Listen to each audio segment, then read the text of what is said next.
Welcome to BRK news. ఏదైతే విద్యుత్ రంగంలో కానివ్వండి, విద్యుత్ శాఖలో జరుగుతున్న అవినీతి కానివ్వండి, అవకతవకలకు సంబంధించి మనం గత 10 రోజుల నుంచి ప్రతిరోజు వరుస కథనాలు ప్రచారం చేస్తున్నాము. ఆ ప్రసారం చేసే క్రమంలో కూడా చాలా క్లియర్గా అక్కడ జరుగుతున్న తప్పులేంటి, ఆ తప్పుల వెనకాల ఉన్న మనుషులు ఎవరు, ఆ మనుషుల వెనకాల నడిపిస్తున్న శక్తులు ఎవరు అన్న విషయాన్ని ఎప్పటికప్పుడు మనం చెప్పే ప్రయత్నం చేస్తూనే ఉన్నాం. అందులో భాగంగానే ఇప్పటికే కొద్దిగా గొప్ప కదలిక వచ్చినట్టుగా మనం చెప్పాలి. మనతో ఆల్రెడీ ఇప్పటికే దీని గురించి మాట్లాడే ప్రయత్నం చేస్తున్నారు, ఎక్స్ప్లెనేషన్ ఇచ్చే ప్రయత్నం చేస్తున్నారు. అంటే వాళ్ళ తప్పు అన్నది బయటపడింది అన్న విషయము వాళ్ళకు కూడా అర్థమైంది అన్నదే మనం చెప్పాల్సిన పరిస్థితి మనకు అనిపిస్తుంది.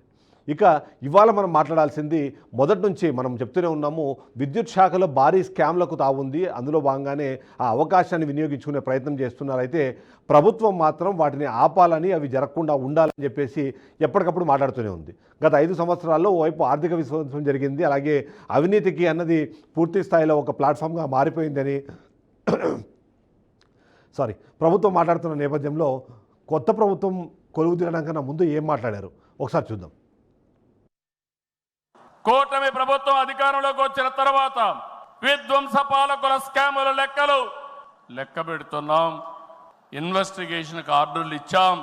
తప్పకుండా ఒకటే చెప్తున్నా, ఎవరు అవినీతి చేసినా కక్కిచ్చే బాధ్యత ఎన్డీఏ ప్రభుత్వం తీసుకుంటామని మీ అందరికీ విజ్ఞప్తి చేస్తున్నా.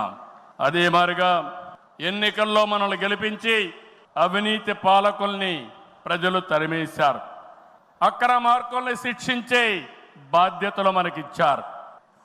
ప్రజా సంపద దోపిడీ చేసిన వారిని, గాడి తప్పిన నాయకుల్ని, అధికారుల్ని ఉపేక్షించే సమస్య లేదు. తప్పు చేసిన వారికి ఆలస్యం కావచ్చేమో గాని శిక్ష తప్పదని మరొకసారి ఈ సందర్భంగా విజ్ఞప్తి చేస్తున్నా. ఒక్క అవకాశం నా కోసం అడగట్లా, మీ భవిష్యత్తు కోసం అడుగుతున్నాను, మీ బిడ్డల భవిష్యత్తు కోసం అడుగుతున్నాను. అవినీతి రహిత ప్రభుత్వం, అవినీతి రహిత పాలన ఎలా ఉంటుందని సొంత జేబులో ఉన్న సొంత డబ్బులు ఖర్చు పెట్టేవారు ఈ డబ్బులతో ప్రజలకు రాసుకున్నారు. ఎంత పదిలంగా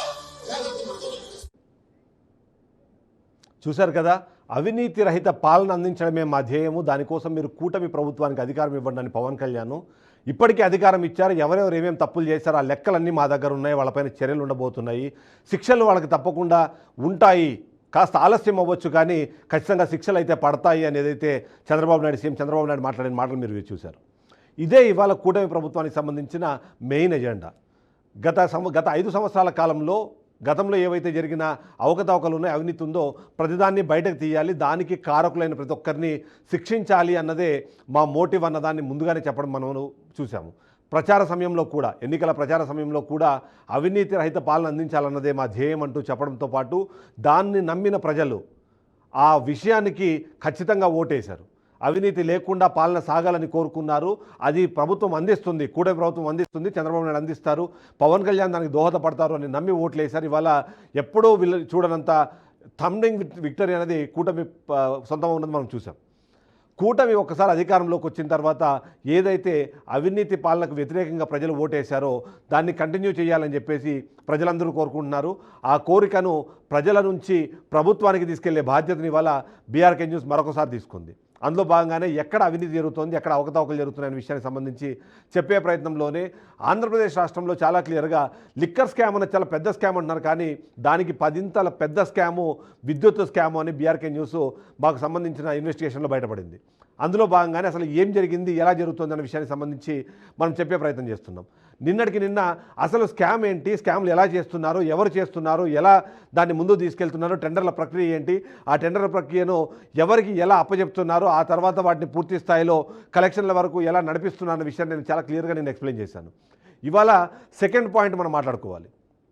మనం ఎప్పుడూ ఒక విషయం మాట్లాడుకుంటాము, బెల్లం ఉంటే దాని చుట్టూ ఈగలు ముసురుతాయని. ఎందుకంటే అక్కడ తీపి ఉంది కాబట్టి వాటిని ఆస్వాదించాలని చెప్పి ఈ ఈగలన్నీ ప్రయత్నం చేస్తాయన్నది మనం ప్రతి ఒక్కరు వింటూనే ఉన్నాం. అలాంటి నినాదాన్ని మనం వింటూ ఉంటాము, అలాంటి సామెతలు మనం వింటుంటాము. అదే తరహా ఘటన ఇప్పుడు విద్యుత్ శాఖలో కూడా జరిగిందని చెప్పడానికి మరికొన్ని ఆధారాలను మీ దగ్గర తీసుకొచ్చాను. ఎందుకు అంటే అక్కడ నిజంగానే స్కామ్ లేకపోతే, అక్కడ నిజంగానే ఆదాయం లేకపోతే, వాళ్ళు అనుకున్న దానికన్నా, వాళ్ళు కష్టపడిన దానికన్నా ఎక్కువ ఆదాయం లేకపోతే అంతమంది ఆ పోస్టులకు ఎందుకు పోటీ పడతారో అన్నది ఒక ప్రశ్న అయితే, పోటీ పడే ప్రతి ఒక్కరు కూడా డబ్బులు చెల్లించడానికి సిద్ధంగా ఉన్నామంటూ సూచనలు కానివ్వండి, అలాంటి ఒక ఇది చెప్పడం కానివ్వండి చూస్తే ఖచ్చితంగా అక్కడ డబ్బులు ఉన్నాయన్నది మనకు అర్థమవుతుంది. దానికి కూడా కొన్ని డీటెయిల్స్ కొన్ని రీజన్స్ నేను మీకు చూపిస్తాను. అంతేకాకుండా ఎలా చేశారన్నది కూడా నేను ఖచ్చితంగా చెప్తాను. ఏపీ విద్యుత్ శాఖ సంస్థలో డైరెక్టర్ల నియామకం, ఎందుకంటే అదే మనం చూసాము గత ప్రభుత్వంలో ఎవరైతే డైరెక్టర్లు ఉన్నారో ఆ డైరెక్టర్లని ఈ ప్రభుత్వం అధికారంలోకి వచ్చిన కొన్ని రోజుల్లోనే అందరినీ పిలిచి కూర్చోబెట్టి, మీ పర్ఫార్మెన్స్ బాగాలేదు, మేము అనుకున్నట్టుగా మీరు నడవట్లేదు, మీరు చేస్తున్న పనులు ఈ ప్రభుత్వానికి చెడ్డ పేరు తెచ్చే అవకాశం ఉంది కాబట్టి మీరు వెంటనే రాజీనామా చేయాలి అని చెప్పి అందరినీ ఆదేశించిన విషయము ప్రతి ఒక్కరికి తెలుసు. ఆ ఆదేశాలు జారీ అయిన తర్వాత ఏం జరుగుతుంది అన్నది మనకు తెలుసు. అదే నేను ఇంతకుముందు చెప్పినట్టుగా బెల్లం చుట్టూ ఈగలు ఎలా అయితే ముసురుతాయో అదేవిధంగా ఈ పోస్టుల కోసం పోటీ కూడా అదే స్థాయిలో జరిగింది. అలా జరిగింది కాబట్టే వందలాది మంది వీటికి అప్లై చేసుకునే ప్రయత్నం చేశారు. అందులో ముఖ్యంగా కీలక విభాగాల్లో డైరెక్టర్లను కూర్చోబెడితే తప్ప ఈ అవినీతి సొమ్మన్నది అనుకున్న స్థాయిలో అనుకున్న విధంగా వాళ్ళ చేతికి చేరే అవకాశం లేదు కాబట్టి వాటిని సొమ్ము చేసుకునేందుకు తెర వెనుక ప్రయత్నాలు అన్నది కనిపించింది. అందులో భాగంగానే దాదాపుగా ఒక్కో డైరెక్టర్ పోస్టుకు దాదాపు 2 కోట్ల రూపాయల వరకు చెల్లించేందుకు సిద్ధపడ్డారన్న అనుమానాలు కానివ్వండి, దానికి సంబంధించిన విశ్లేషణలు కానీ మనకు వినిపిస్తూనే ఉన్నాయి. ఒక్కొక్క డైరెక్టర్ పోస్టుకి 2 కోట్ల రూపాయల వరకు. ఎందుకంటే ఈ పోస్టులో పనిచేసే వాళ్ళు ఒకవేళ మొత్తం వాళ్ళ కెరీర్ 30 నుంచి 30 సంవత్సరాలు పనిచేసిన తర్వాత కూడా వాళ్ళకు వచ్చే రిటైర్మెంట్ బెనిఫిట్స్ 1 కోటి రూపాయలు దాటవు అన్నది మన దగ్గర డేటా ఉంది. అలాంటిది 2 కోట్ల రూపాయలు ఇవ్వడానికి ఎందుకు సిద్ధపడ్డారు అంటే ఖచ్చితంగా అక్కడ ఎక్స్ట్రా ఇన్కమ్ ఉంది. అది వాళ్ళు పెట్టిన ఇన్వెస్ట్మెంట్ కన్నా డబల్, ట్రిపుల్, 5 టైమ్స్, 10 టైమ్స్ కూడా అయ్యే అవకాశం ఉంది కాబట్టి అంత డబ్బులు సంపాదించాలి అంటే ఖచ్చితంగా ఇన్వెస్ట్మెంట్ చేయాల్సిందే. ఆ ఇన్వెస్ట్మెంట్ కింద 1 కోటి నుంచి 2 కోట్లు, 3 కోట్ల రూపాయల వరకు కూడా ఆఫర్ చేసినట్టుగా మనకు అర్థమవుతుంది. అందులోనే కూటమి అధికారంలోకి వచ్చిన తర్వాత జెన్కో, ట్రాన్స్కో అలాగే 3 డిస్కంల పరిధిలోని డైరెక్టర్లు రాజీనామా చేయించిన విషయం మనందరికీ తెలుసు. ఎందుకంటే ప్రభుత్వం ఎప్పుడైతే మారిందో, కూటమి అధికారంలోకి వచ్చిన వెంటనే గత ప్రభుత్వంలో ఉన్న వాళ్ళని తీసేసి ఆ ప్లేస్లో కొత్త వారిని నియమించాలని చెప్పి నిర్ణయం తీసుకుంది. దానికి అనుగుణంగానే వాళ్ళందరినీ పిలిచి కూర్చోబెట్టి అందరినీ రాజీనామా చేయాలని చెప్పింది. ఆ తర్వాత కొత్త డైరెక్టర్ల నియామకానికి సంబంధించిన ఒక నోటిఫికేషన్ కూడా విడుదలైంది. అందులో 14 డైరెక్టర్ల పోస్టులు ఉన్నాయి. వాటికి ఏదైతే ఉన్నాయో వాటిని చేయాలని చెప్పిన నేపథ్యంలో 189 దరఖాస్తులు వచ్చాయి. కానీ ఇక్కడ ఈ 14 డైరెక్టర్ల పొజిషన్కి దాదాపుగా 189 దరఖాస్తులు వచ్చాయి. కానీ తెర వెనుక మాత్రం ఇంకొక ఫార్ములా నడుస్తుంది. ఆ ఫార్ములా నేను మీకు లాస్ట్లో రివీల్ చేస్తాను. ఎందుకు అంటే ఈ డైరెక్టర్ పోస్టులో కూర్చునే ప్రతి ఒక్కరు కూడా ఖచ్చితంగా డబ్బులు సంపాదించే అవకాశం ఉంది కాబట్టి ఆ డబ్బులు ఈ పోస్టులకి ముందుగా ఇన్వెస్ట్మెంట్ ఎంత చేయాలి, ఎవరి దగ్గర ఇవ్వాలనే దాని మొత్తము ఒక వ్యక్తి నడిపించారు. 1 కంటే ఎక్కువ పోస్టులకు కొద్దిమంది దరఖాస్తు చేసుకున్న సిచ్యువేషన్ కూడా ఉంది. ఎందుకంటే ఏదో ఒకటి దక్కకపోతుందా, ఏదో ఒకటి దొరకకపోతుందా అని. కానీ ఇందులో అందరూ అదే ఆలోచనతో కాకపోవచ్చు. కొద్దిమంది నిజంగానే మాకు ఆ అర్హత ఉంది కాబట్టి, ఆ అర్హతకు మేము పోటీ పడాల్సిన అవసరం ఉంది కాబట్టి అని కొద్దిమంది 1 నుంచి 2-3 పొజిషన్లకు కూడా పోటీ అక్కడ దరఖాస్తు చేసుకున్న పరిస్థితి మనకు కనిపిస్తుంది. దీంట్లో వాళ్ళ అర్హత ఉందన్నది ఒకటి, అవినీతికి అవకాశం ఉంది అన్నది కానివ్వండి. ఇందులో ముఖ్యంగా చూస్తే మాత్రం ఏపీ జెన్కోలో కోలు, హైడ్రలు, థర్మలు, ఫైనాన్సు, హెచ్ఆర్ విభాగాల డైరెక్టర్ల నియామకానికి భారీగా పోటీ ఉంది. ఎందుకంటే ఇక్కడ వీటిలో కొన్ని కీలకమైన అంశాలు ఉన్నాయి. ఆ అంశాలు నేను మళ్ళీ మీకు ఎక్స్ప్లెయిన్ చేస్తాను. అంటే ఈ మొత్తం ఈ విభాగాలన్నిటికీ కూడా చేస్తూ ఉంటే ఓవరాల్గా 189 సంబంధించి చూసినప్పుడు దాదాపుగా సగటున ఒక్కొక్క పోస్టుకి 8 మంది పోటీ పడిన పరిస్థితి ఉంది. ఈ 8 మంది పోటీ పడే నేపథ్యంలో కూడా ఏంటి అని అంటే మాత్రం కీలకమైన వాళ్ళు ఏవైతే ఉన్నారో, 1 ట్రాన్స్కోలో డైరెక్టరు, ఫినాన్సు, టెక్నికల్ ఏదైతే నియామక ప్రకటనలు ఉన్నాయో వాటికి 44 మంది దరఖాస్తు చేసుకున్నారు. ట్రాన్స్కోలో ఇవి చాలా కీలకమైన వాటిగా చూడాలి. అంటే ఒక్కో పోస్టుకి దాదాపుగా 22 మంది ఇక్కడ అంటే అప్లై చేసుకునే సిచ్యువేషన్ ఉంది. ఈ అప్లై చేసుకున్న తర్వాత ఒక ఫార్ములా ఉంటుంది. ఆ ఫార్ములా ప్రకారము ఏదైతే వాళ్ళు ఉంటారో వాళ్ళని ఇంటర్వ్యూ అవ్వాలి. ఇంటర్వ్యూ అయిన తర్వాత ఏదుందో దాన్ని బట్టి వాళ్ళకి సెలక్షన్ అవ్వాలి. ఇక్కడనే ఈ మొత్తం గేమ్ను ఆడిస్తున్న మెయిన్ కీ పర్సన్ ఎవరైతే ఉన్నారో, ఆ కింగ్ పిన్ ఎవరైతే ఉన్నారో ఆయన ఒక ప్లాన్ చేశారు. అందులో భాగంగానే అందరూ డైరెక్టర్లు రాజీనామా చేశారు. కానీ 2 డైరెక్టర్ల రాజీనామాలు ఇద్దరివి మాత్రము అంగీకరించలేదు. అంటే వాటిని యాక్సెప్ట్ చేయలేదు. మిగిలిన అందరు రెసిగ్నేషన్స్ యాక్సెప్ట్ చేసేశారు. వాళ్ళందరూ వెంటనే అక్కడి నుంచి రిలీవ్ అయిపోయారు. రిలీవ్ అయ్యే క్రమంలో కూడా వాళ్ళకి చెప్పిన మాట చాలా క్లియర్. ఏంటంటే మీ పెర్ఫార్మెన్సు ఈ ప్రభుత్వం ఏదైతే కోరుకుంటుందో ఆ స్థాయికి మీ పర్ఫార్మెన్స్ లేదు అన్నది. ఆ పర్ఫార్మెన్స్ లేని కారణంగానే మీరు వెంటనే రాజీనామా చేయాలని చెప్పారు. కానీ ఇద్దరు వ్యక్తులకు మాత్రము ఆ రాజీనామాల నుంచి మినహాయింపు వచ్చింది. ఆ మినహాయింపు కూడా చాలా పెద్ద స్థాయిలోనే వచ్చింది. దానికి కారణాలు కూడా నేను చెప్తాను.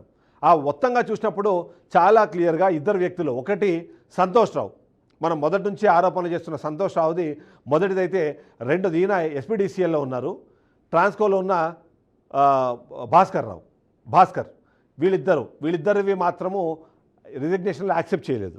ఎందుకు రెసిగ్నేషన్లు యాక్సెప్ట్ చేయలేదు? ఎందుకంటే గత ప్రభుత్వ హయాంలో వందలాది కోట్లు, వేలాది కోట్లు అవకతవకలు జరిగాయి, అవినీతి జరిగిందని ఓవైపు పవన్ కళ్యాణ్ కానివ్వండి, చంద్రబాబు నాయుడు కానివ్వండి, వాళ్ళు గొంతెత్తి చించుకొని వాళ్ళు చెబుతూనే ఉన్నారు. ఆ ప్రభుత్వ హయాంలో అధికారులతో నాయకులతో వాళ్ళు ఇద్దరు కుమ్మక్కైపోయి ప్రజాధనాన్ని దుర్వినియోగం చేశారు అని.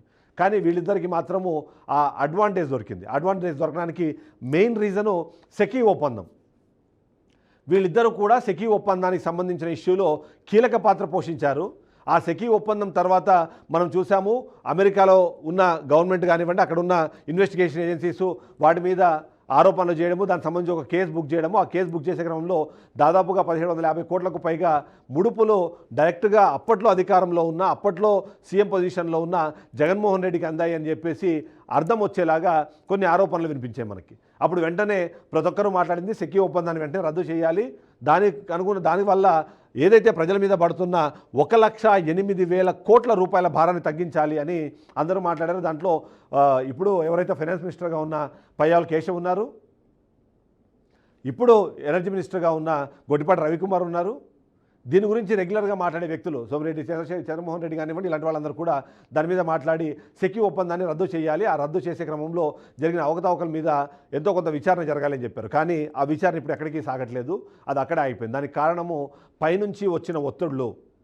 ఆ ఒత్తిడి వల్లనే ఇది ముందుకు వెళ్ళలేదు. ఈ ఒత్తిడులు తగ్గాలన్నా, ఈ ఒత్తిడులు పక్కదారికి పట్టకుండా ఉండాలన్నా సరే ఉన్న కారణము విజయానంద్ ఆల్రెడీ ఉన్న ఎనర్జీ సెక్రటరీ, ఆయన కింద ఉన్న సంతోష్ రావుని, ఆయన కింద ఉన్న భాస్కర్ని, వీళ్ళ ఇద్దరిని సేవ్ చేయాల్సిన పరిస్థితి, వాళ్ళు సేఫ్ గార్డ్ చేసుకోవాల్సిన సిచ్యువేషన్ వచ్చింది.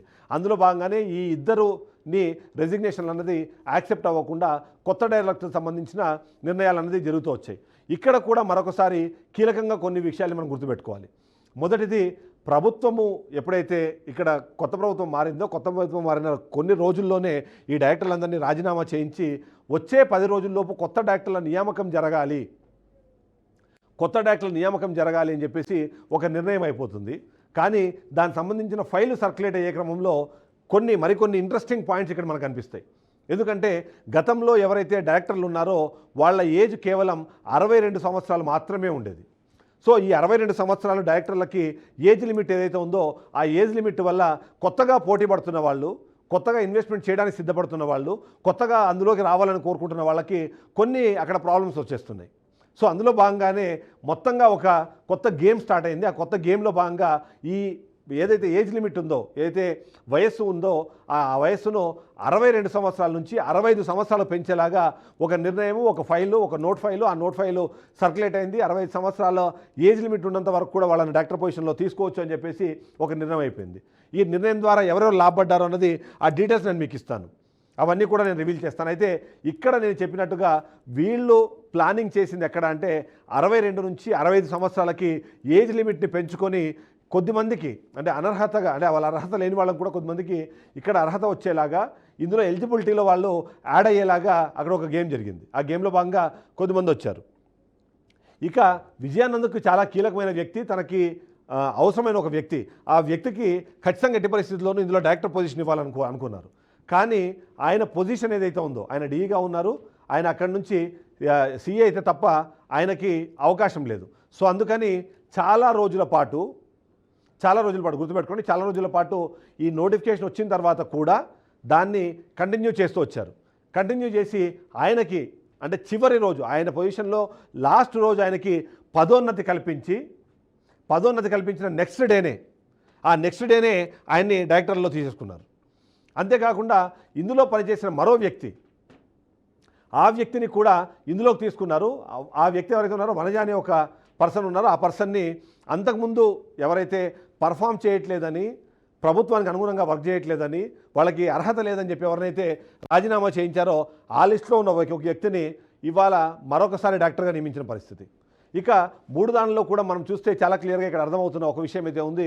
ఎవరైతే వీళ్ళకి అనుగుణంగా పనిచేస్తారో, ఎవరైతే గతంలో ఈ మొత్తం ఈ స్కామ్లకు కానివ్వండి, లేకపోతే ఈ అవకతవకలకు అవినీతికి కారణభూతులు ఎవరైతే ఉన్నారో వాళ్ళు చెప్పిన వ్యక్తులు, వాళ్ళు కోరుకున్న వ్యక్తులు మాత్రమే మరోసారి ఇవాళ డాక్టర్ పొజిషన్లోకి వచ్చేలాగా మొత్తం ప్లానింగ్ జరిగింది.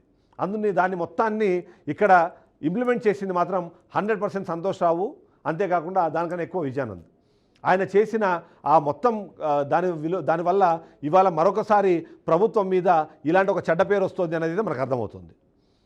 మరొకసారి చూద్దాం. సెకీ ఒప్పందానికి సంబంధించి ఆరోపణలు ఎదుర్కొంటున్న వ్యక్తి విజయానందన్ మనం ఖచ్చితంగా చెప్పొచ్చు. ఎందుకంటే ఆయననే ఎనర్జీ సెక్రటరీగా ఆయనే సంతకం పెడతారు, దాన్ని అప్రూవ్ ఆయనే చేస్తారు. అంటే 2 పొజిషన్లు ఒకే వ్యక్తితో ఉండడం అన్నది అక్కడ ఒక విచిత్రమైన సిచ్యువేషను. అలాంటి సిచ్యువేషన్ని ఆయన క్రియేట్ చేసుకోగలిగారు. మరో కీలకమైన అంశము, గత 12 సంవత్సరాల నుంచి ఆయన అదే శాఖలో ఉండడం అన్నది ప్రతి ఒక్కరిని ఆశ్చర్యపరుస్తుంది. ఆయన అదే పొజిషన్లో ఉన్నారు, అంచెలంచెలుగా ఎదుగుతున్నారు. ఎదిగిన తర్వాత ఆయన కింద స్థాయిలో తీసుకున్న నిర్ణయాన్ని ఆయన పై స్థాయిలోకి వచ్చి అప్రూవ్ చేసినట్లాంటి సిచ్యువేషన్స్ కూడా జరిగాయంటేనే అక్కడ ఏ స్థాయిలో ఉందో మనం అర్థం చేసుకోవచ్చు. మరొక కీలకమైన అంశం ఇక్కడ మనం మాట్లాడుకోవాల్సింది, ఎవరైతే ఈ డైరెక్టర్లుగా ఎవరైతే నియమించాలని కోరుకున్నారో వాళ్లకు ఏదైతే నిర్ణయం జరగడానికన్నా ముందే, అంటే ఆల్మోస్ట్ నిర్ణయానికి ముందు ఒక 3 రోజుల ముందు, అంటే ఈ మొత్తం ఏదైతే దీనికి సంబంధించిన నోటిఫికేషన్ వచ్చింది, నోటిఫికేషన్ తర్వాత అప్లికేషన్ అయింది, అప్లికేషన్ అయిన తర్వాత ఇంటర్వ్యూస్ అయినాయి. కానీ ఇంటర్వ్యూలో ఎవరిని సెలెక్ట్ చేయాలి అన్న విషయానికి సంబంధించి ఫైనల్ లిస్ట్ రిలీజ్ అవ్వడానికన్నా ఒక 3 రోజుల ముందు విజయవాడలోని ఒక పెద్ద హోటల్లో ఒక మీటింగ్ జరిగిందన్న దానికి మనకు సమాచారం ఉంది.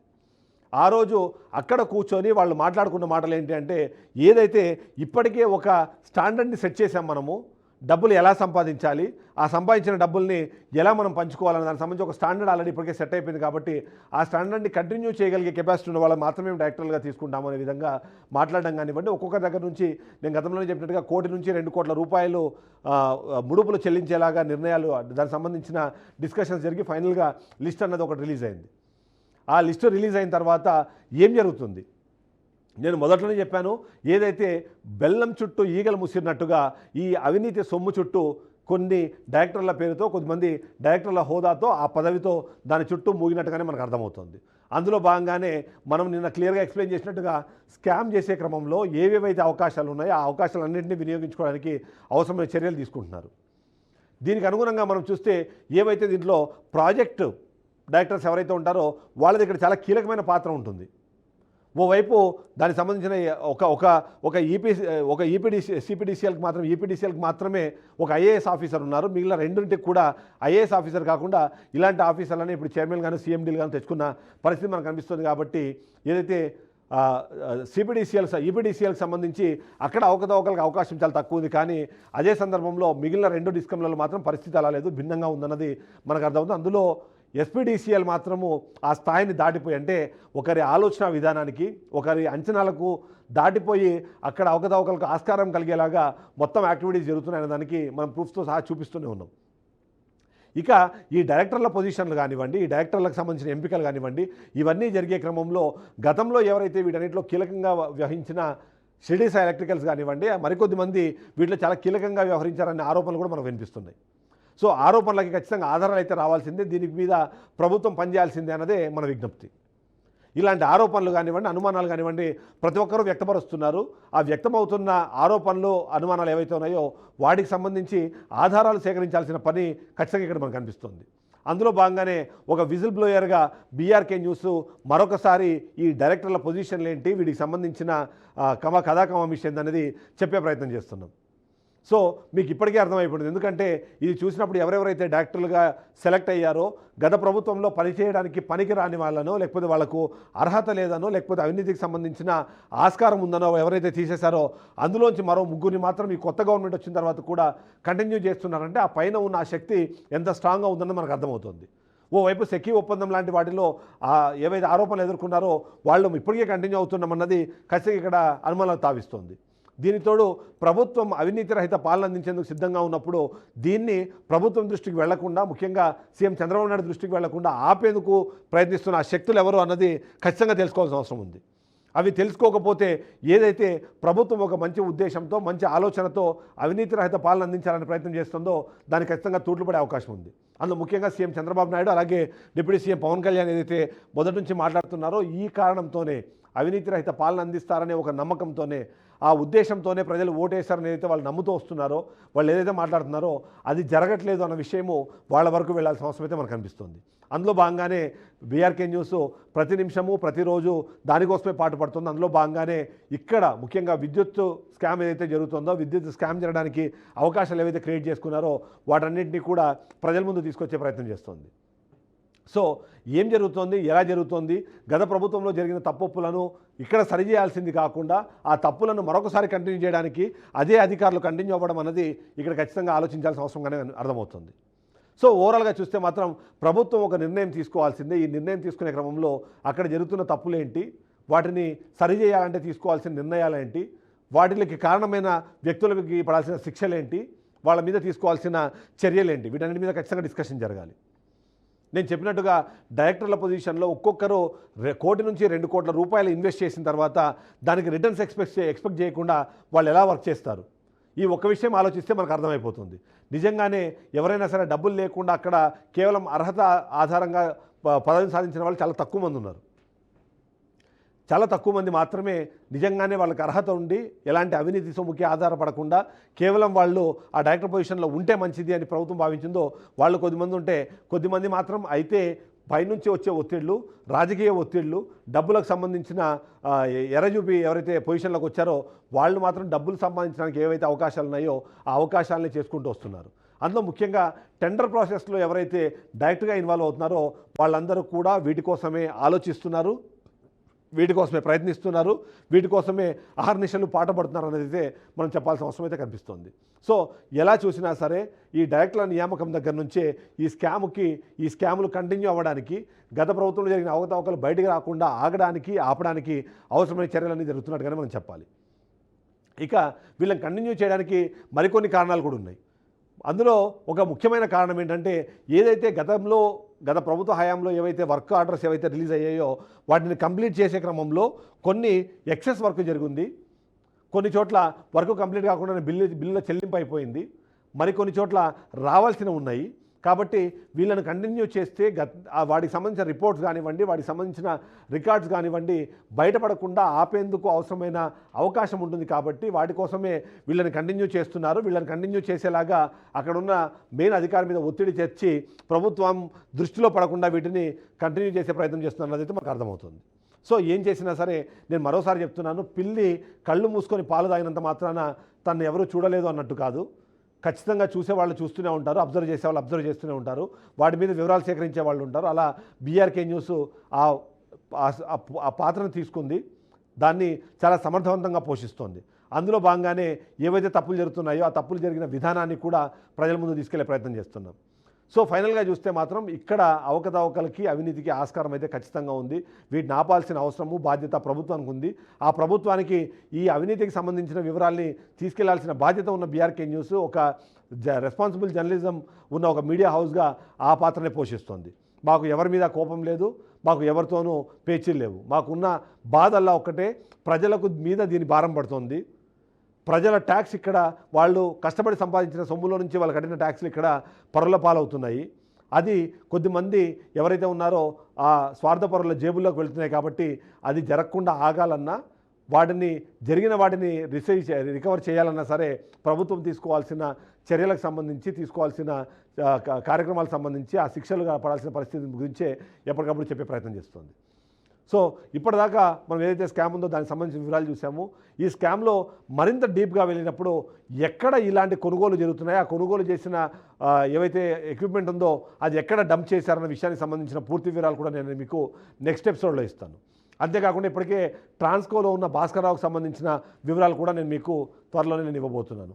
ఇక డైరెక్టర్ల పేరుతో ఇప్పటికే అందులోకి దూరిన ఎవరైతే ఈ గుంట నక్కలు ఉన్నారో వాళ్ళందరి బండారం కూడా త్వరలోనే బయటపెడతాను. సో ఇప్పటిదాకా ఉన్న అప్డేట్స్ ఇవి. నెక్స్ట్ అప్డేట్స్ మా కొలీగ్స్ కూడా మీకు అందిస్తారు. Stay tuned to BRK news.